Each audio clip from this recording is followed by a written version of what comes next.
In corsia 1 Valentina Revelant, nuoto gemonese. Corsia 2 Alice Gemignani, SC Nuoto. Corsia 3 Anastasia Condemi, SC Nuoto.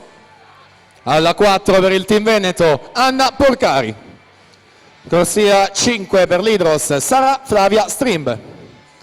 In 6 parte Aurora Zanin, notto di nuoto 74. In 7 Aurora Tasca Aquapolis.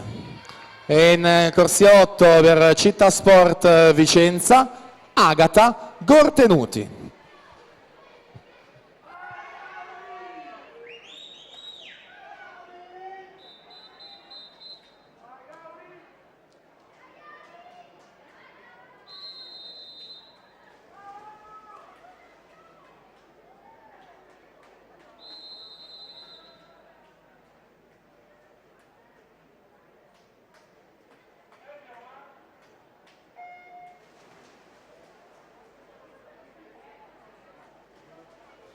E quindi ripartiti con il programma delle gare, con le 7 relative ai 100 d'orso, in acqua le ragazze, anni di nascita 2005-2006, il primato della manifestazione Lisa Simeonato del 2009, 1, 4 e 79. Anna Porcari 2006, primo anno di categoria, ieri ha vinto i 200 e già questa mattina bella prestazione in batteria. Vediamo il tempo che arriva in finale, la posizione conclusiva 32,04 intanto al passaggio su Sara Flavia Strimb, 32,64 a navigare in seconda posizione.